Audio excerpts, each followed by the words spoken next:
Ne brûlait-il pas en dedans de nous pendant qu'il nous parlait? Seigneur, que cette parole puisse pouvoir toucher nos cœurs, que cette parole puisse pouvoir nous transformer, que cette parole nous rend libres, que cette parole, Papa, brise de l'ennemi, que cette parole puisse pouvoir prendre la prééminence parmi nous. Dieu de nous grâce. Nous acclamons, Père, avec tes grandes et riches bénédictions, Père, de ta part, pour la gloire de ton nom. Gloire et louange à toi, Seigneur Jésus-Christ. Gloire et louange à toi, Seigneur Jésus-Christ. Merci Jésus. Jésus. Merci Jésus.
Est-ce que nous pouvons acclamer le roi des rois, le Seigneur des seigneurs?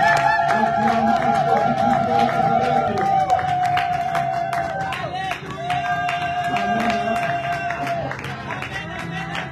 toutes ces acclamations, c'est pour les chants. Maintenant, nous allons acclamer le roi des rois.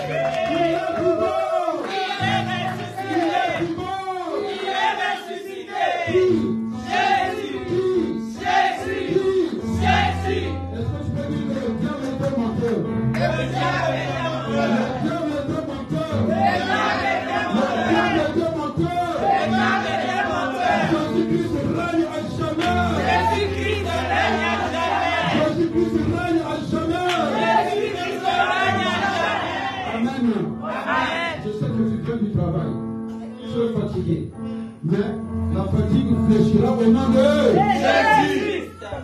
Est-ce que tu crois à ce que tu es en train de dire? La fatigue fléchira au nom de Jésus.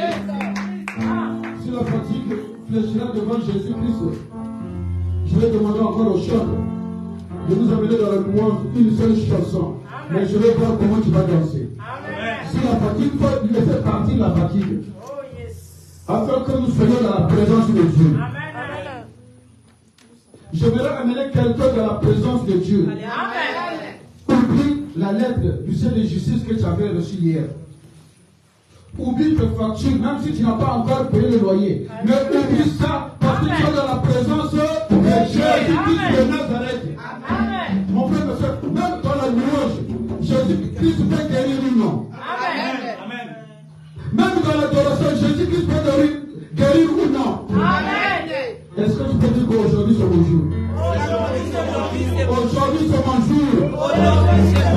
Aujourd'hui c'est mon jour. Nous allons danser encore pour notre Jésus.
Amen. Hein?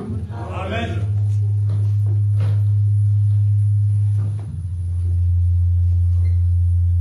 Je vous salue tous dans le puissant et merveilleux nom de notre Seigneur et Sauveur Jésus-Christ. Amen.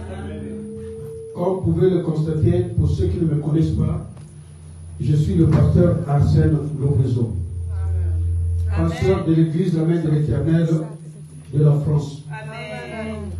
Donc, le coordinateur, c'est le pasteur Bienvenu Massia. Comme vous pouvez le constater, il n'est pas là, le pasteur Bienvenu, parce qu'il est en mission en Afrique. Amen. Physiquement, il n'est pas avec nous, mais spirituellement, il est là présent avec nous. Alléluia. Mais la Bible dit, là où 2 ou 3 personnes sont réunies en mon nom, je suis au milieu d'eux. Amen. Donc ce qui compte, c'est la présence du Saint-Esprit. Alléluia. Mais laisse-moi te rassurer, mon frère, ma soeur. Si tu es venu pour le pasteur bienvenu, tu sortiras avec rien. Amen. Amen. Mais si tu es venu pour Jésus-Christ de Nazareth, tu sortiras béni au nom de Jésus-Christ. Amen. Amen. Parce que c'est lui qui nous réunit ici cet après-midi. Amen. Amen. Hein? Amen. Et je suis dans la joie que tu sois là. Amen. Je suis dans la joie parce que tu es présent ou présente. Amen. Amen. Et la parole d'aujourd'hui s'adresse à toute personne présente au milieu de nous. Alléluia. Vous savez, notre Dieu est un papa responsable. Amen. Notre Dieu, il nous aime. Amen. Tellement jusqu'à donner sa vie à la croix. Amen. Qu'aucun homme sur cette terre ne peut jamais ou pourra faire. Mais Dieu, il a accepté de mourir pour toi et moi. Amen. Hein? Amen. Sans plus tarder, nous allons ouvrir nos Bibles.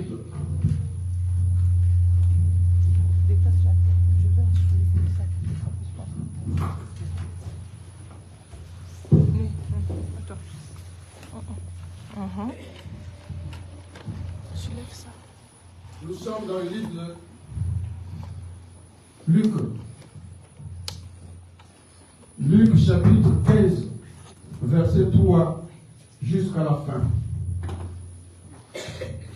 Jusqu'au verset 32.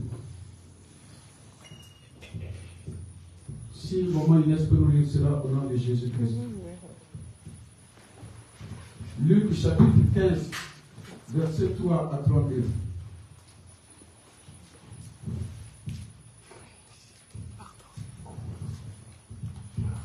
J'ai lu la parole au nom de Jésus-Christ. Mais il y a dit cette parole. Quel homme d'entre vous, s'il a 100 brebis et qu'il en perd une, ne laisse les 99 autres dans le désert pour aller après celle qui est perdue, jusqu'à ce qu'il la retrouve. Lorsqu'il l'a retrouvée, il la met avec joie sur ses épaules.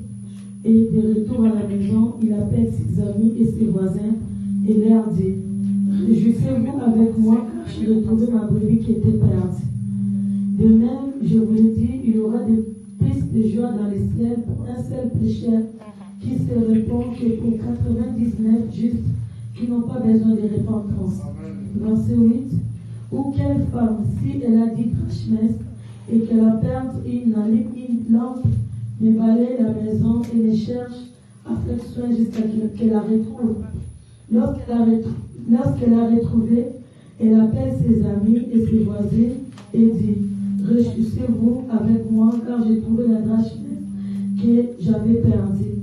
De même, je vous le dis, il y a de la joie devant les âges de Dieu pour un seul pécheur qui se repent. Verset 11, il dit encore: un homme avait 2 fils. Le plus jeune dit à son père: mon père, donne-moi la part de Dieu qui doit me réveiller. Et le père leur partageant son bien. Peu de jours après, le plus jeune fils, ayant tout ramassé, partit pour un pays éloigné, où il dissipa son bien en vivant dans la débauche. Lorsqu'il eut tout dépensé, une grande famine survint dans ce pays.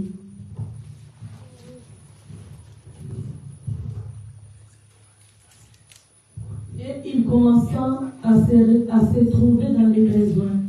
Il alla se mettre au service d'un des habitants du pays. Il envoya dans ses champs garder le pourceau. Il aurait bien voulu se rassasier des carouges qui ont mangé les pourceaux, mais personne ne lui a donné. Étant rentré en lui-même, il s'est dit, combien de mercenaires chez mon père ont du pain en abondance, et moi ici je meurs de faim. Je m'élèverai, j'irai vers mon père, et je lui dirai, mon père, j'ai péché contre le ciel et contre toi. Je me suis dit d'être appelé ton fils. Traite-moi comme l'un de tes mercenaires. Et il s'éleva, il alla vers son père. Comme il était encore loin, son père le vit et fut ému de compassion. Il courut se jeter en son cou et le baisa. Le fils lui dit, mon père, j'ai péché contre le ciel et contre toi. Je ne suis plus digne d'être appelé ton fils. Mais le père dit à ses serviteurs, apportez vite la plus belle robe et la revêtez. Mettez-lui un anneau au doigt et des souliers aux pieds. Amenez le veau gras et tuez-les. Mangeons et réjouissons-nous. Car mon fils que voici était mort, il est revenu à la vie. Il était perdu et il est retrouvé. Et ils commencèrent à se réjouir. Or, le fils aîné était dans les champs lorsqu'il revint et approcha de la maison. Il entendit la musique et les danses. Il appela un des serviteurs et lui demanda qui c'était. Ce serviteur lui dit, ton frère est de retour et parce qu'il a retrouvé en bonne santé, ton père a tué le veau gras. Il s'est mis en colère et ne voulut pas entrer. Son père sortit et le pria d'entrer. Mais il répondit à son père, voici, il y a tant d'années que je te sers, sans avoir jamais transgressé tes ordres. Et jamais tu m'as donné un chevreau pour que je me réjouisse avec mes amis. Et quand ton fils est arrivé, celui qui a mangé ton bien avec des prostituées, c'est pour lui que tu as tué le veau gras. Mon enfant, lui dit le père, tu es toujours avec moi, et tout ce que j'ai est à toi. Verset 32 à la fin. Mais il fallait bien s'égayer et se réjouir, parce que ton frère que voici était mort et qu'il est revenu à la vie, parce qu'il était perdu et qu'il est retrouvé. Amen. Acclamons la parole de Dieu. Amen. Amen. Ici, Jésus-Christ nous donne 3 paraboles. Amen. Et notre thème, nous avons intitulé notre thème perdu et retrouvé. Il nous parle du brebis perdu et retrouvé, de la pièce de monnaie perdue et retrouvée, le fils cadet ou le fils prodigue perdu et retrouvé. Mon frère, laisse-moi nous dire que dans la vie quotidienne, dans la vie chrétienne, il y a la possibilité de tomber et de se relever. Amen. Il y a la possibilité de se perdre et d'être retrouvé. Amen. La Bible nous parle, on peut dire que mais comment? C'est quel berger qui a 80, qui a 100 brebis, mais qui perd une brebis, mais qui laisse les 99 pour aller à la recherche de la brebis perdue. Mais est-ce qu'il n'est pas fou? Est-ce qu'il n'est pas bête? C'est vraiment stupide. Comment il peut laisser les 99 pour aller chercher une seule brebis qui est perdue? Mon frère, ma soeur, ici le berger, c'est Jésus-Christ de Nazareth. Et dans la Bible, lorsqu'on parle de la brebis, c'est nous les hommes, les chrétiens. Nous sommes les brebis de notre Seigneur Jésus-Christ. Et le berger, il n'était pas stupide de laisser les 99. Et au contraire, il a laissé les 99 brebis en sécurité, dans l'enclos, dans la bergerie. Et il est sorti pour aller chercher la brebis perdue. Parce qu'il savait en lui-même que la brebis était en danger. Dans le désert, il y a tout. Mon frère, ma soeur, c'est ce qui se passe lorsque nous éloignons du Père. Nous sommes en danger. Parce que quand on s'éloigne du berger, on devient bouc. Et le bouc, lorsqu'il sort de la bergerie, il y a des loups de gauche à droite. Quand tu t'éloignes de l'amour de Dieu, de la présence de Dieu, ou de l'emploi du parapluie de Dieu, il y a le diable qui t'attaque. Et lorsque le diable s'investit encore à toi, c'est pour conjuguer les 3 verbes. Amen. Hein? Amen. Tu verras que ta vie va se dégringoler. Parce que tu n'es plus en sécurité. Tu as donné toi-même l'accès au diable. Et aujourd'hui, mon frère, mon soeur, pourquoi il était dans la joie? Parce que lorsqu'un pécheur se convertit, il y a la joie au ciel. Ce n'est pas lorsqu'un malade est guéri qu'il y a la joie au ciel. Mais lorsque quelqu'un donne sa vie à Jésus, il y a la joie au ciel. C'est ce que Dieu attend de toi et moi. Que nous puissions nous livrer totalement à lui, sans réticence, sans crainte. Lorsque tu te sauves, tu t'écartes de l'amour de Dieu, Dieu il nous cherche. Le premier dans la Genèse, lorsque Adam et Ève ils avaient péché, ce n'est pas Adam et Ève qui sont partis chercher Dieu, mais c'est Dieu qui les cherchait. Mon frère, Dieu nous aime tel que nous sommes. Et son amour est plus grand que l'amour des hommes. Lorsque tu t'écartes, Dieu il te cherche. Où es-tu? Il crie comme il a dit Adam. Adam, où es-tu? Lorsque nous péchons, Dieu nous cherche. Il dit, Hassan, où es-tu? Tu t'es trompé de chemin. Prends le bon chemin. Le chemin qui conduit à la vie. C'est ça le rôle du berger. De chercher les brebis qui sont perdues, qui se sont écartés de l'amour de Dieu. Amen. Mais nous, hommes de Dieu, est-ce que nous partons à la recherche des brebis perdues? Ou nous sommes dans la joie? C'est la mission que Dieu nous a donnée, d'aller à la recherche des brebis perdues. Mais nous, comme c'est l'évangile moderne, nous allons vers les brebis qui ont de l'argent, qui ont le bien. Et pourtant nous sommes là pour servir et non pour se servir. Nous devons chercher à aller vers les brebis perdues. Et la Bible nous parle aussi de la pièce de monnaie perdue. Mais pourquoi on ne parle pas de la femme, de l'homme, mais on parle de la femme? Parce que lorsque dans la Bible on parle de la femme, on va directement à l'église. Cette femme, elle a perdu la pièce de monnaie. Elle en avait 10. Mais est-ce qu'elle a perdu par ignorance? Elle a perdu cette pièce de monnaie dans l'agitation. Elle a perdu cette pièce de monnaie parce qu'elle avait des problèmes.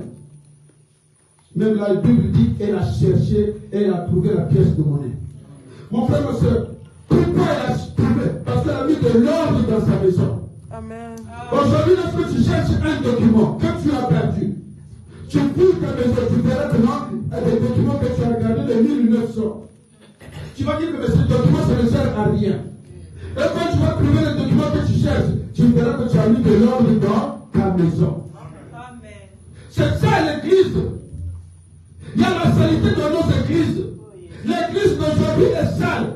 Et Dieu veut que nous puissions mettre de l'ordre dans l'église de Jésus-Christ. Parce qu'il y a un grand désordre dans l'église. On trouve le droit de tout dans notre église. Comment un homme de Dieu qui va aller évangéliser, mais il est emprisonné dans l'église? Est-ce que c'est le païen qui ont fait ça? Ou c'est les chrétiens? L'église de Dieu est devenue un lieu de ristourne. L'église de Dieu est devenue un lieu de défilé du monde. Là où on voit de tout, de femmes habillées, sexy. Amen. Hein? Amen. L'église de Dieu est devenue sale. Mais Dieu il nous demande maintenant de restaurer son église, de laver son église, de balayer son église, de mettre de l'ordre dans l'église. Avant dans notre église, lorsqu'un sorcier vient, il ne peut pas rester toute la journée du culte. Mais aujourd'hui, les sorciers, ils restent et ils communent encore les enfants de Dieu. Parce que nous avons perdu le premier amour. Nous avons perdu cet amour. Nous avons l'église a perdu sa valeur. C'est comme le ciel. Le sel, quand le sel perd sa saveur, ça ne sert plus à rien. La nourriture devient fade. Aujourd'hui, nos églises sont devenues fades. Amen, amen. Parce qu'il y a la saleté. Lorsque Jésus-Christ va dans son église, il est en pleurs. Il pleure parce que son nom salit son église. Amen. Dans l'église de Dieu, il y a maintenant la publicité, l'orgueil. Surtout chez nous, les hommes de Dieu. Vous verrez qu'il a été consacré, évangéliste. Mais après 6 mois, quand Dieu lui donne la prophétie, il devient grand prophète. Archbishop. L'église de Dieu est sale. Mon frère, ma soeur, c'est à toi et moi. Nous devons prendre cet engagement de purifier l'église de Dieu. Amen. Parce que ce que nous voyons, mon frère, aujourd'hui, même si tu viens à un païen, alors prier sur moi, qu'est-ce qu'il va te dire? Mais il n'y a pas de différence entre un chrétien et un païen. Oh. C'est malheureux. Parce que tout ce que les païens font, nous aussi les chrétiens, nous le faisons. Tu vas aller prêcher quelque part, tu dis, fais ce que je te dis, fais ce que je te dis, mais ne fais pas ce que je fais. C'est quelle parole? C'est quel évangile? Vraiment. Les gens doivent faire ce que nous leur disons et ce que nous faisons. Mais ce n'est pas le contraire de la parole de Dieu. L'église de Dieu est souillée. Voilà pourquoi cette femme, elle a mis de l'ordre dans sa maison. C'est l'église. L'église a besoin d'être restaurée, mon frère, ma soeur. L'église a besoin d'être sanctifiée. Parce que l'église de Dieu est devenue sale, souillée. Il y a des chrétiens même, lorsqu'ils viennent à l'église, on retourne chez eux avec plein de péchés. Or, l'église, qui était auparavant un lieu de repos, quel que soit le problème, tu rentres dans l'église, tu sors, tu es apaisé. Mais aujourd'hui, c'est le contraire. Amen. Mon frère, Amen. soeur, nous sommes en train de crucifier Jésus-Christ à la croix. Ça, c'est la vérité. Toi qui m'écoutes cet après-midi, si c'est le cas, il est maintenant temps de laver l'église de Dieu, de laver notre corps, parce que c'est le temple du Saint-Esprit. Amen. C'est le temple du Saint-Esprit.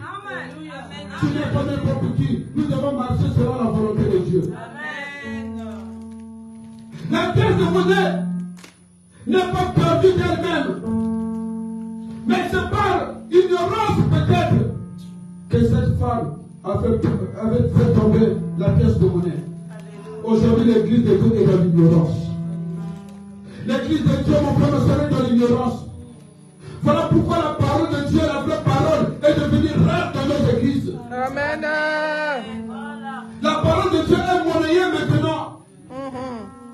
La vraie parole est devenue rare parce que lorsque tu annonces la vérité, tu parles de la vérité, tu es lapidé. Mais quand tu commences à mentir, tu attires les fidèles. Parce que nous avons souillé l'église de Dieu. Mon frère, ma soeur, laisse-moi peut-être t'encourager. Même toi qui vas m'écouter, ce n'est pas la grâce qui va nous donner l'accès d'aller au ciel. Ce n'est pas la grâce, mais c'est la parole de Dieu. Lorsqu'on dit rechercher la paix avec plus que la sanctification, sans laquelle personne ne verra Dieu. Mais aujourd'hui, beaucoup d'églises rejettent la sanctification. Ils veulent demeurer dans le mensonge. Or, le maître du mensonge, c'est le diable. Amen. Mais nous sommes en train de préférer le mensonge par rapport à la vérité. La vérité nous amènera au ciel. Amen. Mais le mensonge nous amènera à l'enfer. Voilà pourquoi nous devons choisir la vérité. Cette femme, elle a fait perdre sa pièce de monnaie. Mais elle a cherché. En cherchant la pièce de monnaie, elle a fait le rangement dans sa maison. C'est ce que Dieu nous demande aujourd'hui de faire. Amen. Nous allons plus se baser sur le fils prodigue. On nous parle d'un père qui avait 2 enfants. Et le fils aîné, il était là. Le fils cadet, il était là. Ses enfants ne manquaient de rien. C'était un papa responsable qui prenait soin de ses enfants. Ici, la Bible, vous avez remarqué, on ne nous parle pas de sa femme. On ne sait pas si cet homme était marié ou veuve. Mais on dit qu'il y avait seulement un homme qui avait 2 enfants. Et lorsqu'on va dire ce père, c'est Dieu lui-même. Amen. Qui nous aime tant. Dans le temps, mon frère, ma soeur, un enfant n'avait pas le pouvoir d'aller demander son héritage du vivant de son père. Ils attendaient que le père décède. Le fils aîné, il avait 2/3 d'héritage de leurs parents. Et le fils cadet, il avait 1/3 d'héritage. Mais lui, il s'est levé devant matin pour aller demander sa part d'héritage. Mais comment, par quoi il a eu cette idée? Est-ce que c'est par son entourage? Est-ce que c'est par le milieu qu'il fréquentait? Mon frère, ma soeur, nous devons fuir les mauvaises compagnies. Amen. Hein? Même le milieu que tu fréquentes,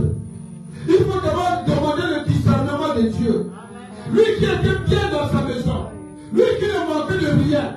Mais comment il a eu ce courage de demander sa part de bien à son père? Parce que peut-être il avait entendu parler de la belle vie. Que toi, malgré tout ce que tu as, tu ne vis pas. Tu restes tel que tu es trop spirituel. C'est ce que les gens disent aussi aux chrétiens. Mais toi, tu es trop spirituel, tu ne vis pas. Et pourtant, il y a une seule vie. Mais qui te dit qu'il y a une seule vie? J'ai dit qu'en nous, il faut manger le maïs quand tu as tous les dents. Tu as tous les dents, il faut manger le maïs. Parce que le jour que tu n'auras plus de dents, c'est difficile de croquer le maïs. Mais c'est quelle vie que les gens te parlent? Il a eu de mauvaises informations. C'est ce que les gens sont en train de dire par rapport à la sanctification. Mais tu te regardes ce que tu es devenu vraiment. Toi qui étais belle, lorsque tu regardais, tu ressemblais à une sœur qui vient du couvent. C'est comme si on t'avait mis de l'huile de bois. Mais aujourd'hui, regarde ce que tu es devenu. Tu regardes, quand je te regarde, tu ressembles à une vieille de 90 ans. Même Sarah n'était pas comme ça là, à ton âge. Et toi, qu'est-ce que tu vas dire? Ah, mais c'est vrai, hein? Ah, oui. Lorsque tu vas te regarder dans la gueule, tu dis, ah, mais j'ai des boutons partout. Mais qu'est-ce que je fais? Mon frère, le fait de me dire, qu'est-ce que je fais? Tu veux entrer le diable dans ta vie. Amen, hein? Amen. Tu demandes au diable de prendre possession de ta vie. Parce qu'il va te dire, mais regarde le lait que tu utilisais là. Ça ne va pas t'éclaircir, mais ça va te donner un thé chocolat pour faire ressembler à une américaine. Mais quand tu t'écoutes la voix du diable, tu vas céder. Amen, hein? Amen. L'enfant prodigue, il n'avait pas eu l'idée lui-même. C'est parce qu'il était mal entouré. Il a eu de mauvais enseignements. Il a eu de mauvais conseils. Voilà pourquoi il a cédé. Mon frère, ma soeur, nous ne devons pas écouter les signes qui les hommes, mais nous devons écouter les signes qui les éternels. Même si ton archibishop a dit que tu as mis toute ta confiance, tu dis que non, malgré la sanctification, moi je vais prier pour toi, tu vas aller directement au ciel. Il te ment. C'est un menteur.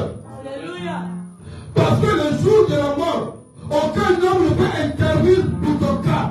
Il y aura que toi et Dieu. Amen.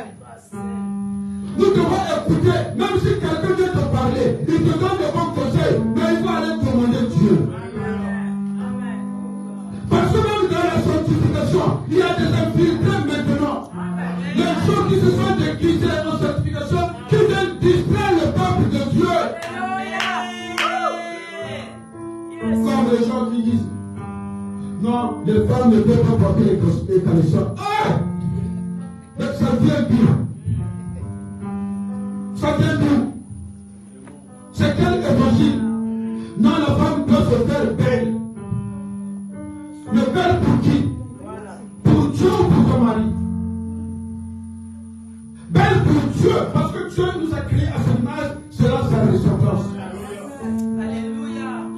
Mon frère, quand tu vas au musée, tu vas être le tableau de Picasso. Tu as le rouge à lèvres. Tu fais un bisou au tableau et que le rouge à lèvres reste sur le tableau. Les gens du musée vont te laisser partir. Pourquoi? Parce que tu as corrigé le tableau de Picasso. Mais alors, et nous, lorsque nous mettons le maquillage, nous corrigeons Dieu ou nous ne corrigeons pas Dieu. C'est comme Dieu lui qui nous a créé à son image, il nous a mal fabriqué, il nous a mal créé, et nous voulons encore corriger Dieu. Ce sont les conseils que les gens nous donnent, que nous acceptons. Mon frère, laisse-moi te dire, le vrai conseiller, c'est Jésus-Christ de Nazareth. L'enfant prodigue, il a reçu de mauvais conseils. Voilà pourquoi il a eu le courage d'aller demander la part de ses biens à son père. Donne-moi la part des biens qui m'est dû. Et le papa, il n'a pas résisté. Parce que Dieu, il est tellement amour. Il ne nous condamne jamais. Il ne nous juge jamais. Parce que lui-même, il a dit, il y a la vie et la mort. Mais si c'était moi à ta place, je choisirais la vie. Amen. Dieu, il ne force jamais l'homme. Dieu, il ne poursuit jamais l'homme. Il nous a donné 5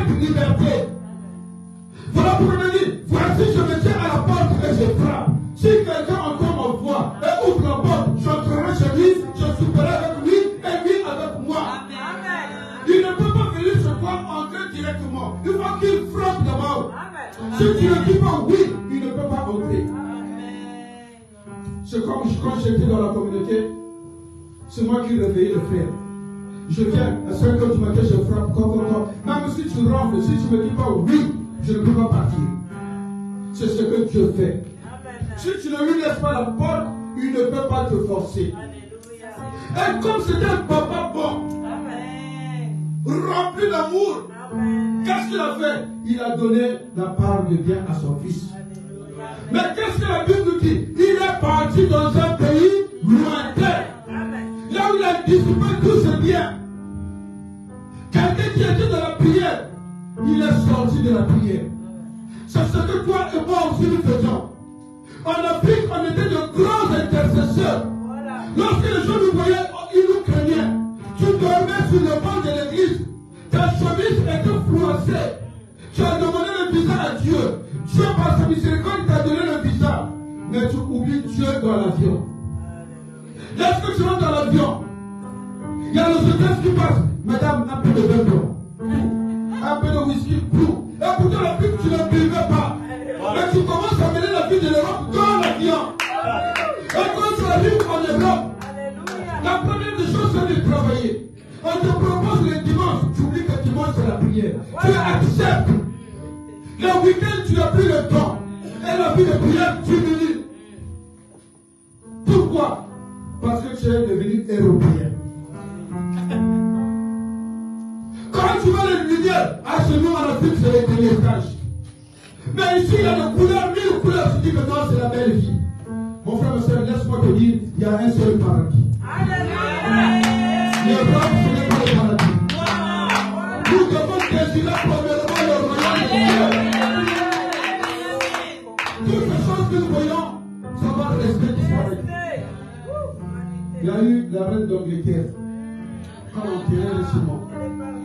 Elle avait des chapeaux. Donc, si tu chantes dans le 3 chapeaux de la reine d'Angleterre, tu deviens riche. Parce qu'il y avait des perles, des diamants. Mais est-ce qu'elle a été enterrée avec les chapeaux? Toute chose passera, mais la parole de Dieu ne passera jamais. Et quand tu vois le frère, mais celui-là, il était un grand intercesseur. Mais quand tu le vois avec son 8-6, tous les jours, sous. Mais pourquoi c'est quelqu'un qui était dans la prière? Pourquoi? Parce qu'il a abandonné Dieu. Mon frère, ma soeur, qu'est-ce qui s'est passé? Le fils prodigue, il ne supportait plus la maison de son père. Pourquoi? Parce qu'il avait reçu de mauvais conseils. Que ton papa, il est trop radical. Toi, tu as déjà 18 ans, tu ne connais même pas le parti de nuit. Mais il faut aller dans une boîte de nuit, tu verrais l'ambiance qui est là-bas. Tu prends le whisky, tu verras l'ambiance du whisky. Ça va te tourner, donc tu vas voir que vraiment tout devient clair. C'est sûr que peut-être lorsqu'il sortait de la maison de son père, il a commencé à prendre un peu de whisky. Amen. Hein? C'est comme les enfants. À la maison, il est calme, mais tu ne sais pas ce qu'il fait à l'école. Les enfants, vous qui m'écoutez, ne suivez pas ces gens-là. Même si on te demande de goûter seulement, ne faut pas goûter. Amen. Suivez le coca. Les gens ne mélangent avec du whisky. Et quand tu vas goûter, c'est la tête qui va te tourner. Il a quitté la maison de son père. Il ne supportait plus la maison de son père. Lorsqu'il rentrait, il voyait que vraiment tout était gâté. C'est comme un homme marié, une femme mariée. Lorsque tu viens, à tout moment c'est des querelles. Qu'est-ce que l'homme va faire? Il va préférer rester dehors. Amen. Amen. L'enfant prodigue, il n'arrivait plus à supporter la maison de son père. Beaucoup des enfants de Dieu ne supportent plus être à l'église. Ne supportent plus rester dans la maison de Dieu. La maison de Dieu, mon frère, ma soeur, c'est l'église qui est corps du Christ. Dans l'église, mon frère, ma soeur, nous sommes dans la joie. Quand tu es dans l'église, tu oublies tous tes problèmes, tous tes soucis, parce que tu es en présence de Dieu. Non pas seulement dans le fils prodigue, il ne supportait plus la présence de Dieu, mais il ne supportait aussi la présence du Père. Il ne supportait plus la présence de son Père.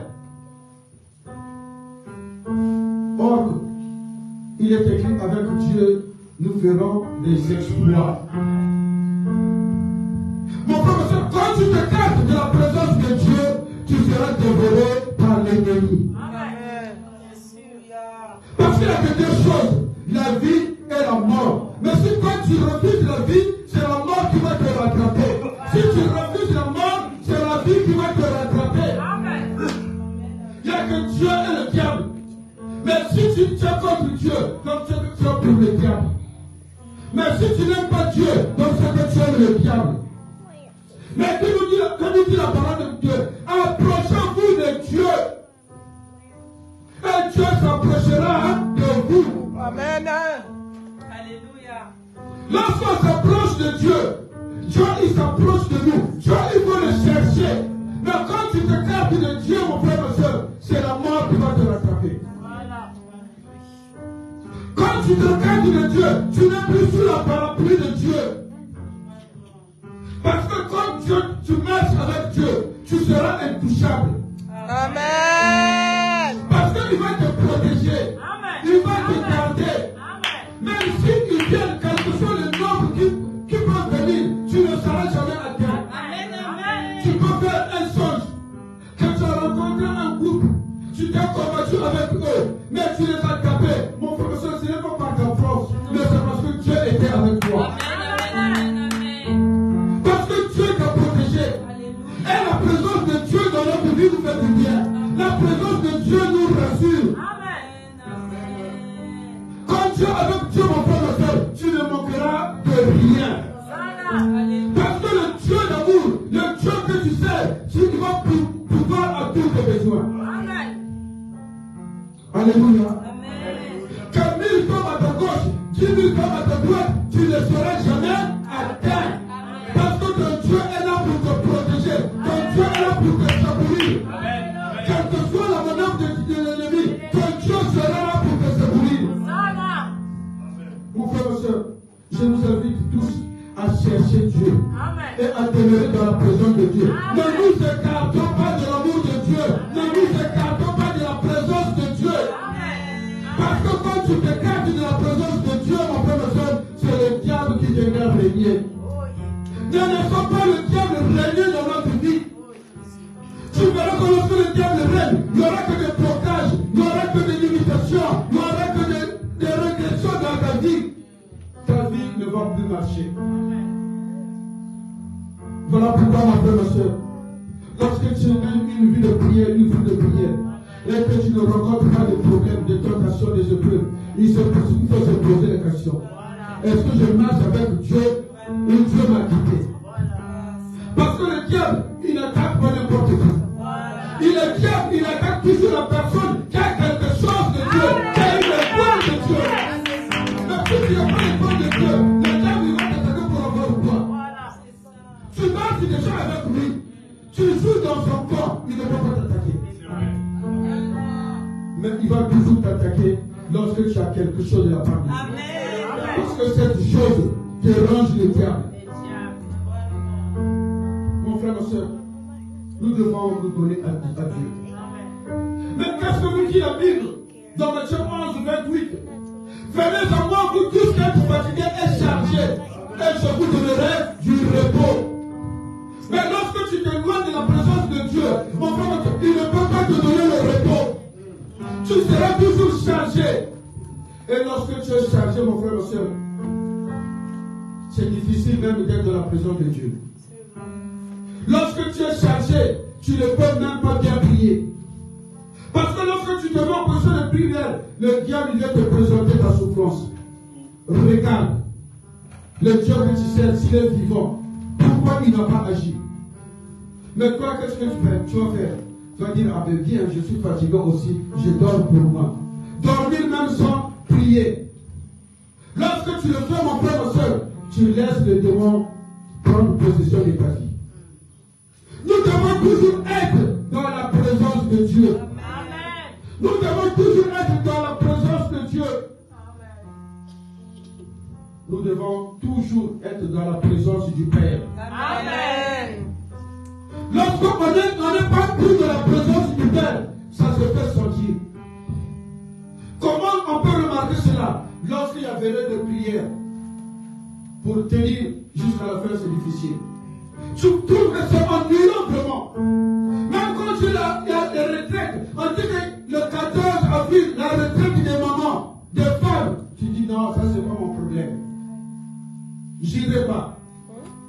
Quand tu as l'intercession, ce n'est pas ton problème. Tu pries même que tu puisses faire des vacations. Tu pries même quand tu donnes des heures supplémentaires pour gagner beaucoup plus d'argent que d'aller à l'intercession. Même lorsqu'on parle du jeûne, je te dis que Jésus-Christ, il a déjà jeûné pour nous. Pourquoi pas jeûner? Parce que tu t'es éloigné de la présence du Père, de la présence de Dieu.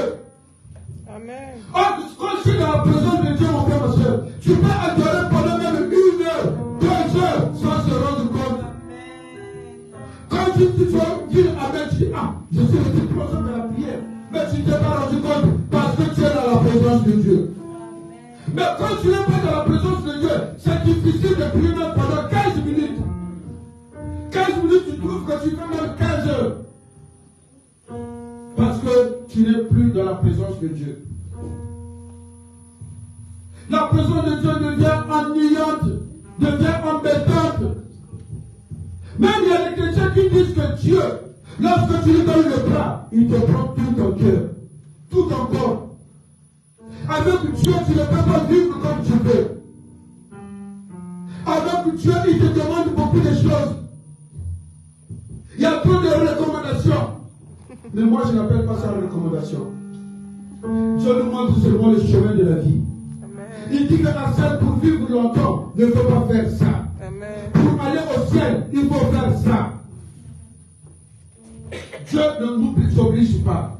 Amen. Mais ce que nous devons faire, c'est de rester dans sa présence. Amen. Non pas l'enfant, il n'a pas supporté la maison de Dieu. Il n'a pas supporté la présence de Dieu. Mais il n'a pas supporté aussi la parole du Père. Il ne supportait plus la parole du Père. Tout ce que le Père disait, il trouvait ça mal. Même de bonnes paroles, il trouvait ça mal. De nos jours, aujourd'hui, mon frère, ma soeur, comme je le disais tout à l'heure, la vérité est devenue mensonge. Lorsque tu commences à parler de la vérité, tu es lapidé. Tu commences à parler de la vérité, tu es critiqué. Qu'est-ce qu'il veut nous montrer? Il n'y a que lui, il est devenu spirituel. Il est devenu comme ceci, comme cela. Mais pourtant, tu es en train de parler de la vérité. Voilà pourquoi, mon frère, ma soeur, nous devons changer nos habitudes. Jésus-Christ a dit à ses apôtres, allez dans le monde, partout dans le monde entier, annoncez la parole de Dieu, guérissez les malades, chassez les démons. Mais il n'a pas dit que chassez les démons, guérissez les malades et après la parole de Dieu. Il a commencé par la parole de Dieu, la vraie parole de Dieu. Et au début de son ministère, Jésus-Christ dit, répentez-vous. Il a parlé de la repentance. Mais aujourd'hui, lorsqu'on parle de la repentance, on devient ennemi de tout le monde. Mais quand on parle de miracles recevés, on devient ami de tout le monde. Aujourd'hui, même dans les réseaux sociaux, lorsque tu prêches, tu parles sur la sanctification, sur la repentance, tu auras peut-être les 5 vies. Même les 5 vies, il faut attendre au moins 3 mois. Mais quand tu parles de la délivrance, des guérisons miracles, aussitôt fait, au bout de 5 minutes, tu auras 50 vies. Pourquoi? Parce que les gens, ils ont du mal à supporter la vraie parole. Amen. Or, c'est cette vraie parole qui va nous amener dans le royaume. Amen. Amen. Mon frère, je veux nous dire une chose. Aujourd'hui, quelqu'un qui a le sida, on prie pour lui, cette personne guérit. Quelqu'un qui est possédé, on prie sur cette personne guérit. Quelqu'un qui est mort déjà, on prie sur cette personne ressuscité. Il n'y aura pas la joie au ciel. Il n'y aura pas la joie au ciel. Parce qu'ils sont habitués au miracle. Mais si un homme se décide de donner sa vie à Jésus-Christ, les cieux vont s'ouvrir, il y aura la gloire dans le ciel, il y aura une grande fête dans le ciel. Voilà pourquoi, lorsque cette femme a retrouvé la pièce de monnaie, il y avait une grande fête. Le berger, lorsqu'il a retrouvé sa brebis perdue, il y avait une grande fête. C'est la parole de Dieu qui sauve. Et c'est la vraie parole. Amen. Mais toi, chrétien, tu ne supportes plus la parole de Dieu. Mais c'est quelle parole que tu vas supporter encore? Quelqu'un qui ne supporte pas la parole de Dieu, il est attaché aux réseaux sociaux. WhatsApp, TikTok, je ne sais pas quoi d'autre. Vous allez voir les enfants, toi tu penses qu'ils dorment, mais il est là 22 h jusqu'à 4 h du matin sur WhatsApp. Et demain il va se réveiller tôt pour aller travailler à l'école. Mais demain matin, lorsque tu le réveilles pour aller à la prière, il faut se battre. Il reste là 5 h, 8 h tu dors sur WhatsApp. Il dort à 5 h, mais il faut qu'il se réveille à 5 h. Il se réveille sans problème. Mais lorsqu'il est sur WhatsApp le samedi, il dort à 4 h du matin. Tu viens le réveiller à 8 h pour aller à la prière. Il faut se battre. Je suis fatigué. Quand tu fais je suis fatigué, il rentre encore dans son coin. Mon frère et soeur, WhatsApp, ça détruit les gens. Réseaux sociaux. Les réseaux sociaux, ça détruit la vie chrétienne. Nous devons demeurer et aimer la parole de Dieu. Amen. Nous devons aimer la parole de Dieu. Mais si aujourd'hui, tu ne supportes pas la parole de Dieu, mais tu vas supporter quoi? Voilà. Tu vas supporter les doctrines des démons. Mais les doctrines des démons viennent que pour détruire notre vie. Amen. Mais la parole de Dieu, la vraie parole, vient pour construire notre vie, restaurer notre vie. Amen. Vous allez voir même un païen qui entend pour la première fois la parole de Dieu, la vraie parole. Cette personne est transformée, renouvelée complètement. Amen. Lorsque tu la vois, c'est comme si elle brille. Amen. Je vais vous donner un témoignage. Il y a une femme chez moi, cette femme était forte. Elle tapait même son mari. Les gens du quartier la craignaient. Si tu tapes son fils, il vient taper la maman ou le papa. Elle vendait le foufou au marché. Mais ce jour-là, elle avait terminé tôt. Voyez comment Dieu sait faire les choses. Et pourtant, il passait sur le même chemin. Il y avait une église. Mais ce jour-là, on chantait. Il dit que non, je vais rentrer quand même. Il a déposé sa cuvette devant. Elle est rentrée. Et le pasteur, il prêchait si quelqu'un te gifle sur la joue gauche, donne-lui l'autre. Voilà.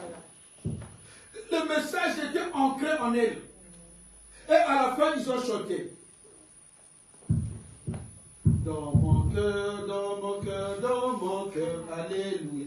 J'ai trouvé Jésus dans mon cœur. Il est puissant dans mon cœur, dans mon cœur, dans mon cœur, alléluia. J'ai trouvé Jésus dans mon cœur. Il est vivant dans mon cœur, dans mon cœur, dans mon cœur, alléluia. J'ai trouvé Jésus dans mon cœur. Donc, jusqu'à ce que le culte a fini, elle a pris sa cuvette sur la route et ne chantait que ça. Et arrivé à la maison, il y a l'offre, vous savez, en Afrique, hein, les enfants, lorsqu'ils se battent, s'il est blessé, et il sait que sa maman est forte, sa maman tape tout le monde, même si on la soigne, elle est calme. Mais dès qu'elle voit, il voit sa maman, il commence à pleurer. L'enfant, il venait jeter. Elle n'arrive pas. Dès qu'elle a vu sa maman, elle a commencé à pleurer. Maman dit, qu'est-ce qui se passe? C'est un tel qui m'a tapé. Mais qui t'a mis la bande? Non, c'est sa maman qui m'a soigné parce qu'il m'a blessé. Il dit, ok, d'accord. Elle est partie, elle a déposé sa cuvette, elle a pris sa douche, elle a commencé à préparer. L'enfant, mais maman, il faut partir. Il faut partir. Il dit, je veux partir, mais après, je prépare d'abord. Elle a préparé, elle a donné les enfants à manger. Elle est sortie pour aller voir la voisine. La voisine, elle a mis un pantalon jaune, jogging, le pan, elle a bien attaché. Il dit que l'eau est ida. Et vous avez remarqué que les soumis sont bien. Les gens regardaient comme ça. Ah, c'est là aujourd'hui. Et l'autre, elle est rentrée, dit, toi tu tapes tout le monde, mais aujourd'hui moi aussi je me suis bien préparé. Il dit, non, je ne suis pas venu pour la bagarre. Donne-moi d'abord une chaise. La femme, elle était là, oui, elle a pris sa position pour se battre. Il dit, non, non, une chaise. Elle-même, elle est partie prendre la chaise, elle s'est assise. Dit, toi aussi, tu t'assois, on va parler. Non, je ne m'assois pas. Dis, assieds-toi. Elle est assise, dit, j'étais à l'église, j'ai entendu la parole de Dieu, j'ai décidé de changer ma vie. Amen. Donc, si je suis venu pour te dire merci parce que tu as soigné mon fils. Oh. Et elle a parlé, dit, tu m'accompagnes. Elle accompagnait les gens du quartier. Elle a dit, oh, dès qu'elle a tourné, donc, elles ont couru voir la femme. Mais qu'est-ce qui s'est passé? Non, elle s'est convertie. Là, il ne veut plus se battre. Oh, gloire à Jésus. Amen. C'est ça la vraie parole. Ce n'est pas recevoir. C'est la parole de Dieu qui change la vie d'une personne. C'est la parole de Dieu qui transforme la vie d'une personne. Aujourd'hui, même, il y a des, quand on a commencé la sanctification, il y a des gens qui se sont allés, sans même réfléchir, sans écouter la parole de Dieu. Et ça veut dire que nous, on se sanctifie totalement. Mais après, qu'est-ce qu'ils sont devenus? Mon frère, c'est la parole de Dieu. Ne faisons pas le suivisme. Parce qu'un tel a fait ça, moi aussi je veux faire. Mais nous devons écouter l'ainsi dit l'Éternel et se laisser transformer par la parole de Dieu. Si tu te laisses transformer par la parole de Dieu, mon frère, quelles que soient les épreuves, tu vas continuer avec Jésus-Christ. Quelles que soient les tribulations, tu ne vas pas lâcher prise, mais tu vas continuer avec Jésus-Christ. Et cet enfant, il a abandonné. Il ne supportait plus la parole de Dieu. Amen. La parole vivante. Même Pierre, il a dit, Seigneur, à qui irions-nous? C'est toi qui as la parole de vie. Amen. Mon frère, c'est sans la parole, tu n'as pas la vie. Amen. Sans la parole, tu n'es rien. Parce que ce sont que le mensonge qui va sortir de ta bouche. Amen. Or que notre bouche a été faite pour parler de la vérité. Amen. Et c'est cette vérité qui nous amènera au ciel. Amen. Nous devons supporter la parole de Dieu. Un véritable enfant de Dieu doit demeurer dans la parole. Amen. Mais toi, si tu ne demeures pas dans la parole de Dieu, c'est que tu demeures dans les mensonges. Or, le père du mensonge, c'est le diable. Lorsqu'on s'abandonne à la parole de Dieu, on s'attache. Lorsqu'on ne s'abandonne pas à la parole de Dieu, on s'attache aux doctrines des démons. Tu veux te donner de la parole des doctrines des démons, attache-toi à la parole de Dieu. Si quelqu'un peut nous lire Romains 1, verset 21. Romains 1, verset 21.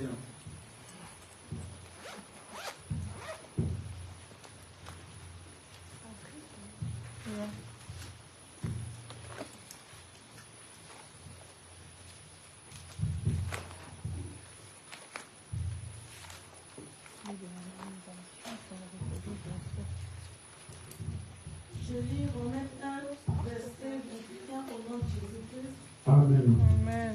Puisque ayant connu Dieu, ils ne l'ont point glorifié comme Dieu. Et ne lui ont point rendu grâce. Amen. Mais ils se sont égarés dans leurs pensées et leur cœur sans intelligence a été plongé dans les ténèbres. Amen. Parole du Seigneur. Amen. Car ayant connu Dieu, ils ne l'ont pas glorifié comme Dieu. Et ne lui ont pas rendu grâce. Mais ils sont égarés dans leurs pensées. Mon frère, ma soeur, lorsque tu n'as pas la parole de Dieu, lorsque tu n'as pas la parole de Dieu en toi, tu vas toujours t'égarer. Tu vas accepter ce que les gens vont te dire. Même si c'est le mensonge, tu vas t'égarer. Même le diable, lorsqu'il a tenté Jésus-Christ, il a utilisé la parole de Dieu. Mais toi, si tu ne connais pas la parole de Dieu, Mon frère, ma soeur, tu vas vite céder à la tentation du diable. Amen. Tu vas vite céder aux mauvaises pensées, aux envahisseurs. Voilà pourquoi nous devons nous attacher à la parole vivante. Mais ils se sont égarés dans leurs pensées et leur cœur sans intelligence. Si tu n'es pas attaché à la parole de Dieu, mon frère, mon frère, ton cœur ne sera sans intelligence. Parce que tu vas accepter tout ce que les gens vont te dire. Mais nous, enfants de Dieu, nous devons avoir le discernement. Amen. Pour discerner le bien et le mal. Amen. Toi, on vient de dire que la femme doit se faire belle. Mais si tu n'as pas la parole de Dieu, tu vas gober ça, mon frère, ma soeur, et tu vas te perdre. Tu vas abandonner la sanctification. Lorsqu'on nous ne supporte plus la parole de Dieu, on ne peut plus mémoriser la parole de Dieu. C'est difficile de lire la parole de Dieu. C'est difficile de lire la parole de Dieu. Et c'est difficile aussi de méditer la parole de Dieu. Car la parole de Dieu est devenue rare dans notre église, la vraie parole. Le fils prodigue, il ne supporte plus le père. Lorsqu'il ne supporte plus le père, il ne supporte plus aussi son frère. Parce que s'il avait de l'amour à son frère, il ne devait pas quitter le domicile familial. Amen. Hein? Amen. Moi, je ne parle pas de toi qui a quitté l'Afrique pour venir ici. Amen. Hein? Mais lui, il a quitté la maison de son père par orgueil. Par rébellion. Parce qu'il s'était rébellé à son père. Amen. Hein? Amen. Que ce que je vis dans ta maison, ce n'est pas une vraie vie. Je ne suis pas un homme. Il faut que j'aille me chercher moi-même pour te prouver. C'était l'orgueil. Il n'était pas parti avec des ambitions pour se chercher. Mais parce qu'il a entendu parler de belles filles. Il a entendu parler de bien de ce monde. Que tu feras ceci, tu seras ceci. Voilà pourquoi il a quitté la maison familiale. Il ne supporte plus son frère. Mais que nous dit la Bible?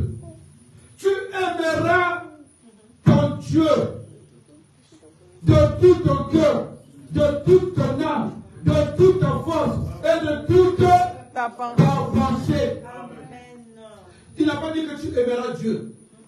Mais il dit que tu aimeras ton Dieu. C'est-à-dire que ton Dieu, le Créateur, le Dieu qui a fait de toi ce que tu es, le Dieu qui t'a prêté le souffle de vie, le Dieu qui t'a formé, le Dieu qui t'a créé. Tu aimeras ton Dieu de tout ton cœur. Et tu aimeras ton prochain comme toi-même. Ce sont là les commandements que Dieu nous a donnés. Amen. Tu aimeras ton prochain comme toi-même. Mais lui, il lui manquait l'amour du prochain. Il lui manquait l'amour de Dieu. Parce que si tu n'as pas l'amour de Dieu, c'est difficile de le servir. C'est difficile de le servir. Or, Dieu lui demande de le servir avec crainte et tremblement. Amen. Mais est-ce que nous, aujourd'hui, nous aimons Dieu ou nous aimons ce qu'il est et ce qu'il est capable de faire dans notre vie? Il y a beaucoup de gens qui se disent, je vais devenir pasteur pour avoir beaucoup d'argent. Or, nous sommes là pour servir et non pour se servir. Amen. Amen. Hein? Amen. Moi, je connais un homme de Dieu. Il était là, il priait, il vient avec sa voiture, il dit, entre vous tous là, qui a une plus belle voiture que moi. Amen. Hein? Nous devons aimer Dieu de tout notre cœur. Parce que quand tu aimes Dieu, même si tu manques quelque chose, tu ne vas pas l'abandonner. Parce que tu sais que Dieu ne t'abandonnera jamais. Il pourra toujours à tous tes besoins. Mais si tu n'as pas l'amour en Dieu, lorsque tu es en difficulté, tu vas aller vite chercher. Voilà pourquoi aujourd'hui, beaucoup des enfants de Dieu abandonnent Dieu pour aller dans la franc-maçonnerie. Nous sommes au temps d'Akab. Parce qu'Akab, lorsqu'il a fait alliance avec Jézabel, ils ont fabriqué une loi où ce Baal est accepté, où c'est la mort. Aujourd'hui, c'est ce que nous vivons maintenant. surtout en Afrique. Tu peux avoir tes diplômes, mais si tu ne joues pas avec eux, tu vas vendre le charbon. Et quelqu'un qui n'a même pas de diplôme, tu verras qu'il est directeur. Pourquoi? Parce qu'il est dans leur corps. Et il y a beaucoup de chrétiens qui cèdent. Mais moi, à ça, je sais que l'or et l'argent appartiennent à Dieu. Mais qu'est-ce que tu iras faire de l'autre côté? Mon frère, aujourd'hui, quelqu'un peut devenir. Du jour au lendemain, tu deviens millionnaire. À 10 heures, tu touches 2 millions. Mais à 10h30, Dieu prend son souffle de vie. Qu'est-ce que tu vas faire avec ces 2 millions? Ce sont les autres qui vont se battre à cause de tes millions.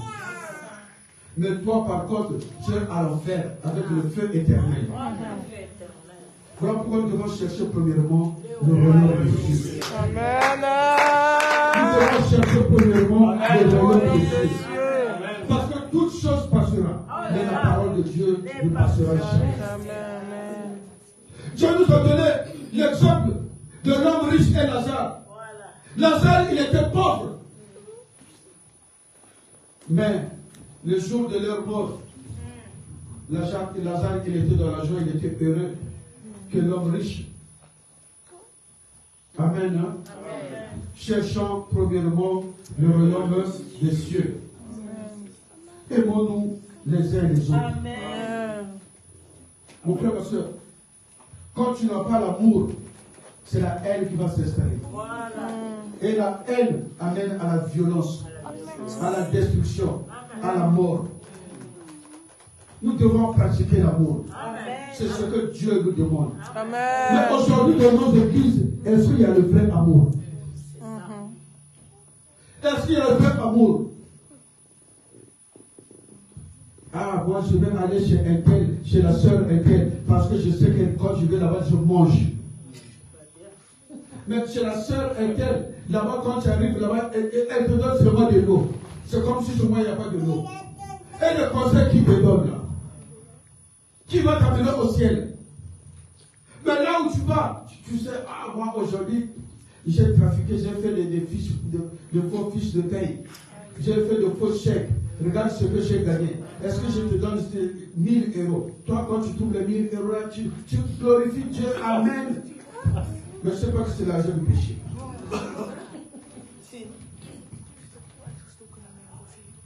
C'est comme, toujours au Congo, il y a un groupe qui travaillait au ministère des Finances. Ils avaient fait un détournement, beaucoup de millions. Ils se sont partagés. À chacun 12 millions, 10 millions. Et le mari, il voit sa femme, il dit, moi j'ai gagné de l'argent, on a fait le détournement comme ça. Il dit non, il fallait se confesser chez le pasteur. Il dit non, moi je ne prie pas. Non, on va te confesser quand même, parce que c'est du vol. Le monsieur, il est parti se confesser. Il dit, pasteur, on a fait des tours. Ah bon, oui, bon, on va prier. Le robot est sorti aussi. À la fin, bon, amen, amen. Bon, pasteur, en tout cas, merci pour la prière. Ah, tu t'en vas, oui. Bon, mon frère, donc tu es parti. Oui, pasteur, de la prière est finie. Ah, bon, donc c'est parti, oui. Oh, mais ne va pas encore.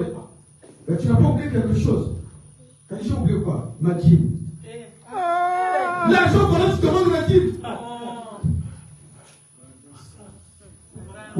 Nous devons demeurer dans la parole. Amen. Et la vraie parole de Dieu. Amen. Parce que la force de la vie chrétienne se repose sur l'amour. Sans l'amour, nous ne pouvons rien. Tu peux guérir les malades, opérer des miracles. Mais si tu n'as pas l'amour, mon frère, ma soeur, c'est l'enfer. Nous devons nous aimer les uns les autres. Voilà pourquoi la Bible dit, et tu aimeras ton Dieu. Tu aimeras ton prochain. C'est ton prochain. Ce n'est pas ton ennemi. Mais c'est ton prochain. C'est-à-dire qu'il a été créé à l'image de Dieu comme toi. Mais malheureusement, il n'y a plus l'amour dans nos églises. Amen. Hein?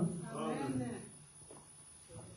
Parce qu'il est écrit, mais ce que j'ai contre toi, c'est parce que tu as abandonné ton premier amour.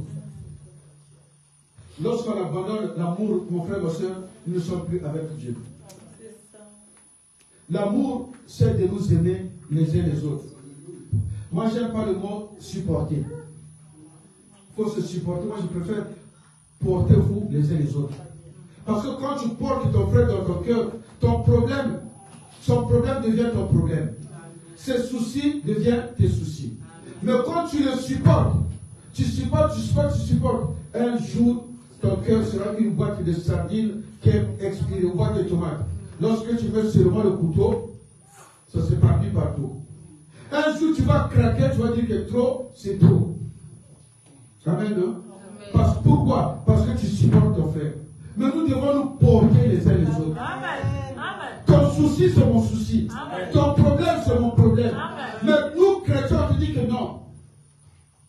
Chacun pour soi, Dieu pour tous. Mais je ne sais pas c'est quel verset dans la Bible. Il n'y a pas. Chacun pour soi, Dieu pour tous. Amen. Il y a quelqu'un qui disait les chrétiens, lorsqu'ils font comment on appelle ça? Carême. Toujours tel qu'ils sont.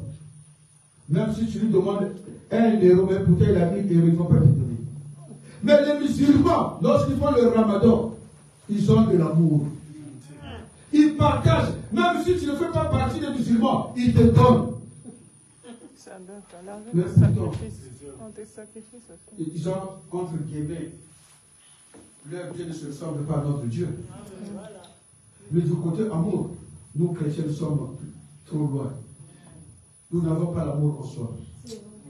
Même si quelqu'un meurt de faim, tu as 2 pains, tu te dis c'est pour les enfants. Mais ce n'est pas la recommandation de Dieu. Nous devons nous aimer les uns les autres. Amen. Ton frère n'a rien, mais tu lui donnes le peu que tu as. Amen. N'entends pas que tu puisses gagner des millions pour partager à l'autre. Lorsque tu donnes, Dieu va se souvenir de toi. Amen. Nous devons nous aimer les uns les autres. L'enfant prodigue, il avait l'amour du monde. Voilà pourquoi il a quitté la maison de son père. Parce qu'il avait l'amour du monde. Mais lorsque tu as l'amour du monde, mon frère, ma soeur, ça va te pousser à la convoitise. La convoitise des yeux. La convoitise de la chair. Et à l'orgueil. La convoitise de la chair, mon frère, ma soeur, ça va te pousser à l'impudicité. À beaucoup de choses. Tu vas te dire que ça, je n'ai jamais fait ça dans ma vie, je veux faire. Boîte de nuit, wow. Amen. Hein? Amen. C'est ce que nous voyons même chez nos frères en Afrique. Essaie de lui donner un commerce. Et pourtant, il a galéré. Mais lorsque tu lui donnes le commerce, il devient moupao. Si c'est un garçon, toutes les femmes du quartier, c'est pour lui. Amen. Hein? Moi qui vous parle, il y a une année, j'avais envoyé 5 voitures pour faire le taxi. Et mon grand frère me dit, on a ouvert un compte, on a fait ceci, j'étais content. Mais l'erreur que j'avais faite, je lui avais fait confiance. Après une année, je lui dis, tu m'envoies l'argent pour acheter le minibus. Il m'a envoyé 751. Nous nous sommes disputés au téléphone. Je lui dis que j'arrive. Quand je suis allé, il avait vendu toutes les voitures.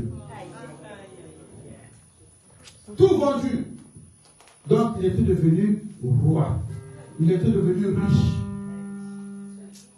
Amen. Hein? La convoitise. La convoitise va amener beaucoup des enfants de Dieu à l'enfer. Amen. Hein? C'est comme toi, chrétien, tu te dis que non, nous, notre église, quand tu lui fais froid, il faut faire ceci. Mais là-bas, une belle église, il y a le chauffage, il y a tout. C'est la convoitise. Qui te dit qu'il y a le Saint-Esprit là-bas? Et surtout maintenant, quand tu rentres dans les associations, on te donne même le plan de ton église, comment construire l'église. Tu verras que l'église est en marbre. Toi, tu te dis que non, là-bas c'est propre, c'est Jésus-Christ qui règle là-bas. Qui t'a dit ça? La convoitise. La convoitise, tu vas faire la prière de Anne. Que moi aussi, Seigneur, je veux un enfant qui sera plus beau que l'enfant de Pénina.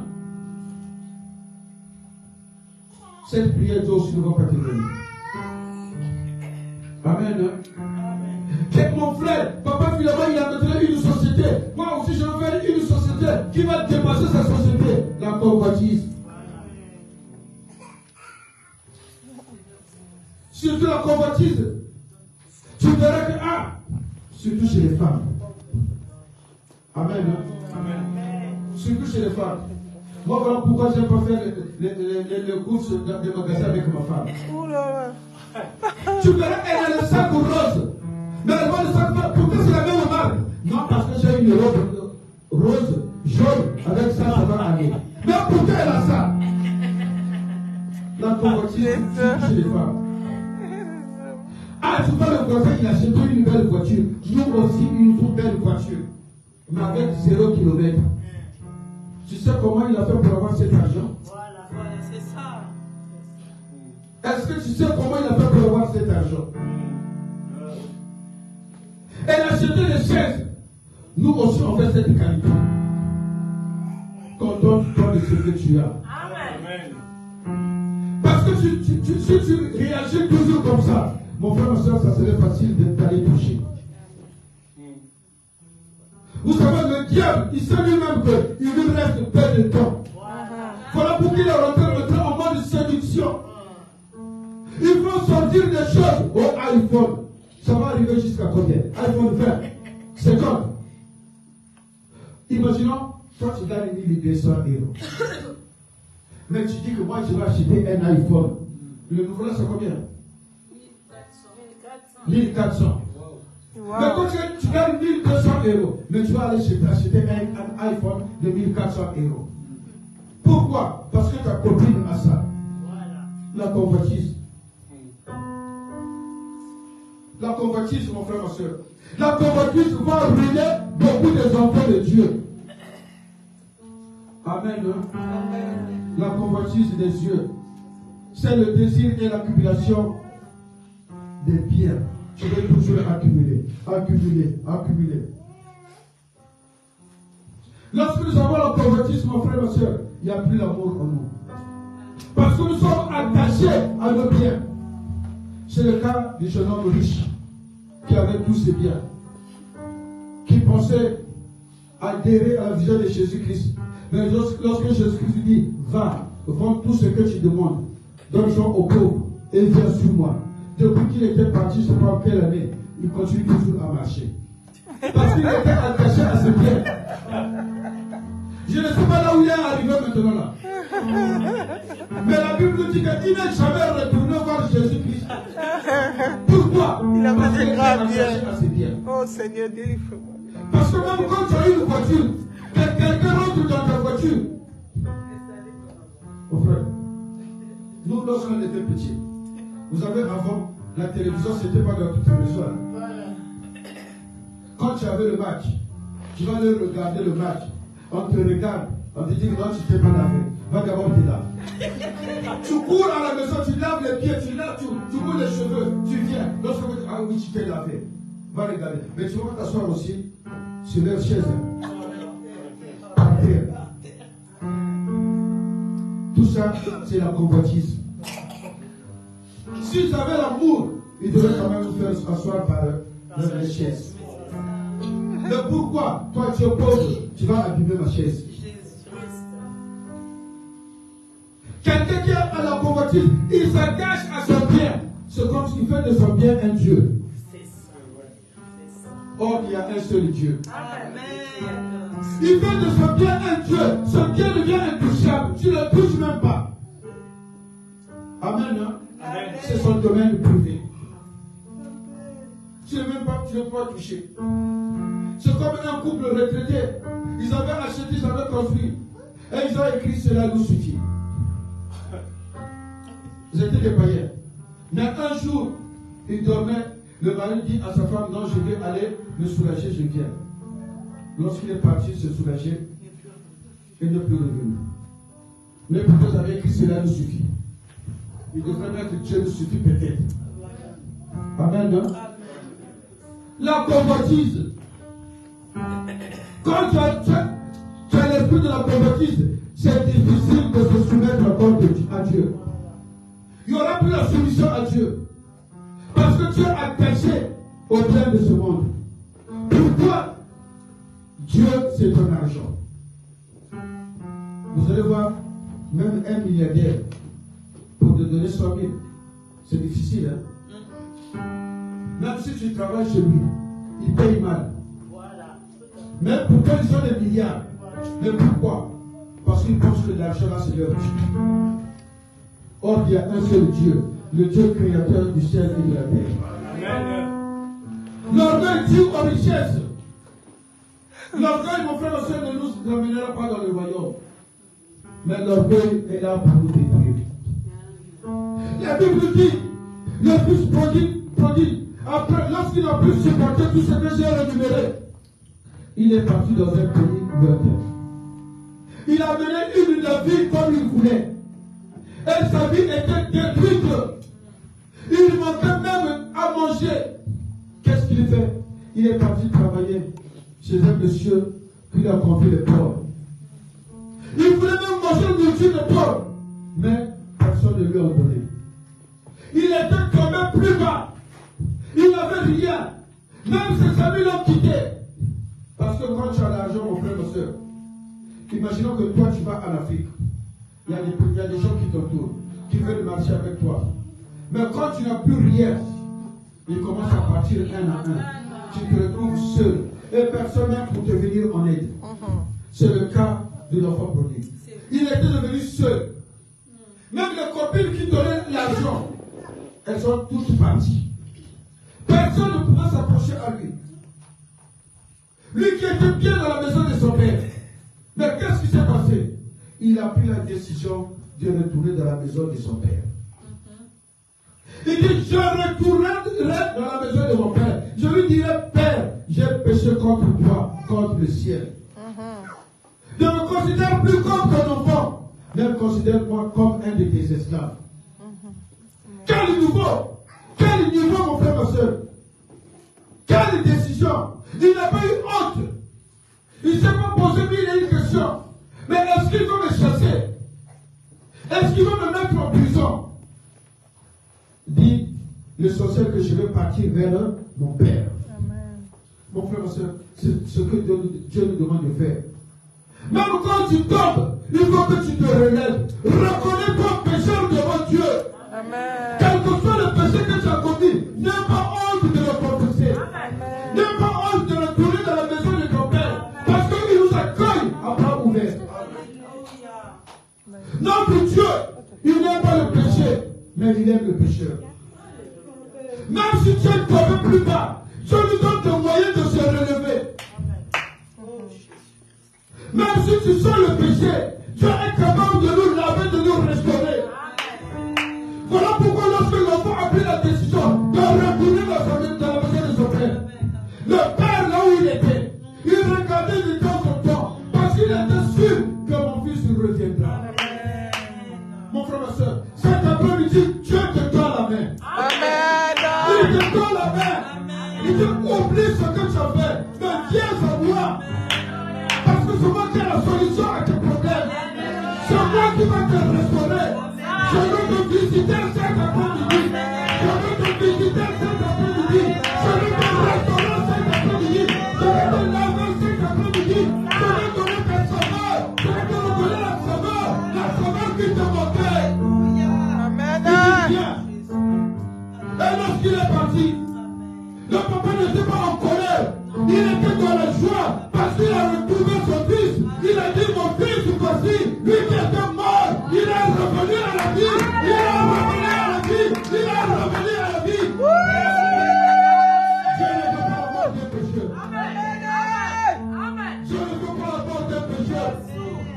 Mais il veut que nous soyons de véritables vivants. Mon frère, ma soeur, si tu es tombé, et que tu n'arrives pas à te relever, Dieu est capable de te faire sortir. Quel que soit le tour, quel que soit le niveau du tour, Dieu est capable de nous faire sortir du tour. Amen. Et aujourd'hui, c'est le cas. Voilà pourquoi il nous a donné cette parole. Peut-être que tu étais perdu quelque part, mais Dieu veut te racheter. Peut-être que tu étais tombé, Dieu veut te relever. Il dit n'aie pas peur. Je suis là pour te secourir. Je suis là pour te délivrer. Je suis là pour te sauver. Voilà pourquoi il nous a envoyé sa parole. Cet après-midi, c'est cette parole qui va nous libérer. C'est cette parole qui va nous libérer. C'est cette parole qui va nous sortir de la gloire de l'ennemi.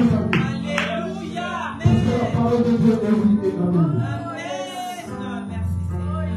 Même si tu t'es révélé à la parole de Dieu, même aujourd'hui, Dieu, nous avons le Seigneur des prédits, des avions. Que nous puissions suivre Jésus-Christ de Nazareth.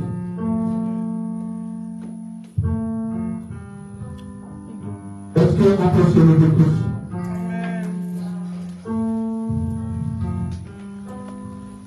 Mon frère et soeur, le fils de Covid, il avait gaspillé le bien de son père, l'héritage que son père lui avait donné. Il était tombé plus bas. Mais il a pris la décision de dire, il faut que je retourne dans la maison de mon père. Est-ce que cet après-midi, tu peux prendre la décision le plus profond de ton cœur pour dire que Seigneur, me voici. J'ai péché contre toi et toi seul. Je prends la décision maintenant de retourner dans la maison de mon père. Amen.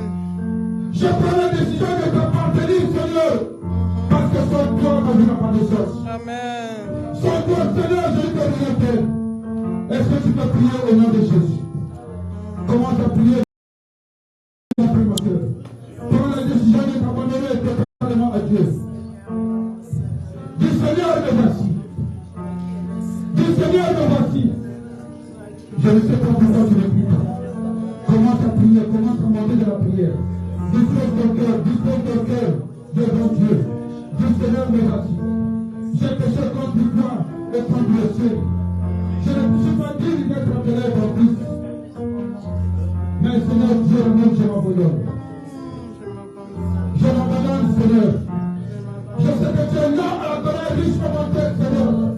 Il n'y a que toi en tout d'amour qui peut me faire miséricorde. Voilà pourquoi cet après-midi, Père, je prends la décision de retourner dans la maison de mon papa. Je prends la décision, Seigneur, de m'appartenir totalement au Dieu d'amour. Car je le reconnais le bon Père. Je vois tout ce qui est mal à tes yeux, Seigneur. J'ai péché en pensée, en parole, par action, par audition, Seigneur. Voilà pourquoi, oh Dieu d'amour, je t'aime de toi. Car tu dis dans ta parole que notre corps de tout ce qui est chargé et je vous donnerai du repos. Oh Seigneur Dieu, pardonne-moi de toutes les fautes, de toutes les iniquités, Seigneur. Voilà pourquoi je m'abandonne à toi, Seigneur. Je m'abandonne à toi, oh Dieu d'amour. Je m'abandonne à toi, le roi des rois et le Seigneur des seigneurs. Alléluia. Gloire et louange à toi, Seigneur Jésus-Christ. Nous allons faire la prière de renoncement. Nous allons renoncer à toute puissance de l'ennemi. Nous allons renoncer à tout ce que l'ennemi nous a pas fait. Lorsque nous allons prier, mon frère, nous allons taper dans les mains. Tu peux circuler de la place. Tu peux marcher comme tu veux. Tu te laisses conduire par le Saint-Esprit de Dieu. Tu vas refuser. Tu vas renoncer à toute puissance de l'ennemi. Prions au nom de Jésus-Christ de Nazareth. Commence à demander dans la prière. Commence à prier. Prie, mon frère. Renonce. Je renonce. Au nom de Jésus.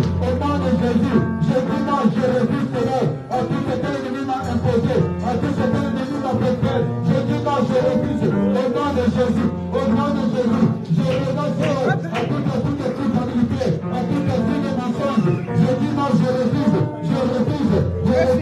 Au nom de Jésus. Au nom de Jésus. Je renonce, Seigneur, de l'amour, à toute esprit de provotique.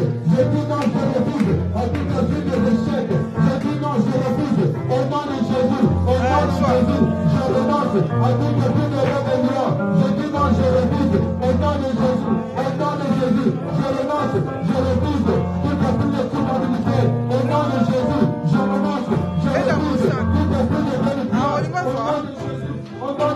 Jésus, je renonce et je refuse à tout esprit d'orgueil. Au nom de Jésus-Christ de Nazareth, par le puissant et merveilleux nom de Jésus, je renonce et je refuse à tout esprit d'orgueil dans ma vie. Je refuse.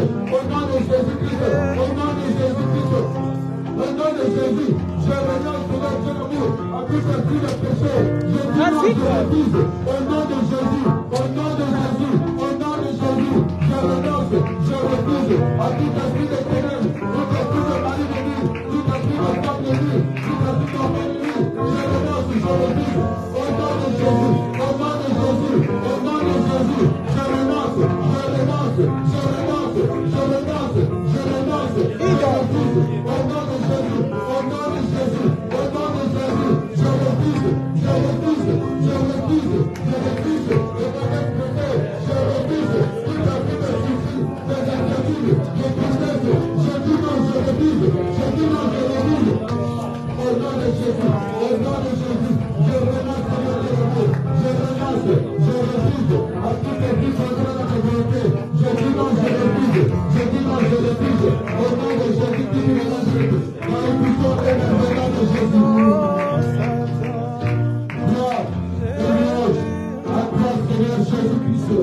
Gloire et louange à toi, Seigneur Jésus. Nous allons faire la prière d'autorité, nous allons renverser des crimes, tout le projet que l'ennemi tente a dit.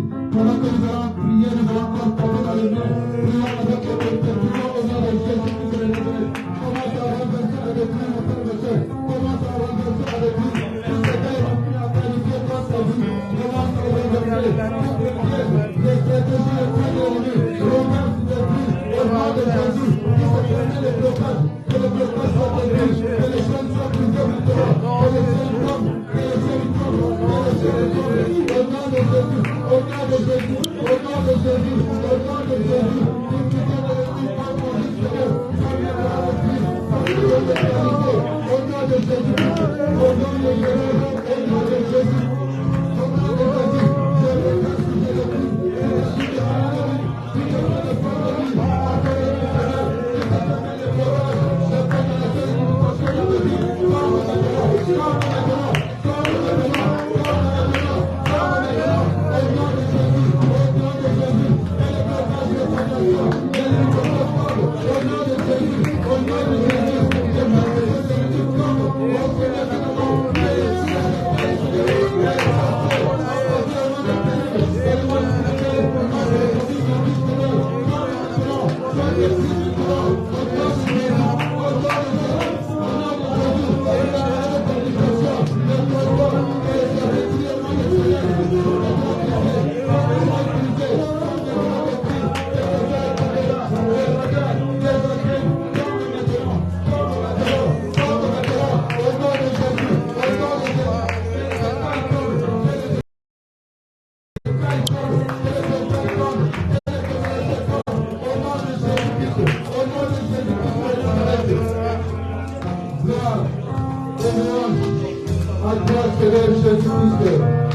Gloire et louange à toi. Nous allons encore prier.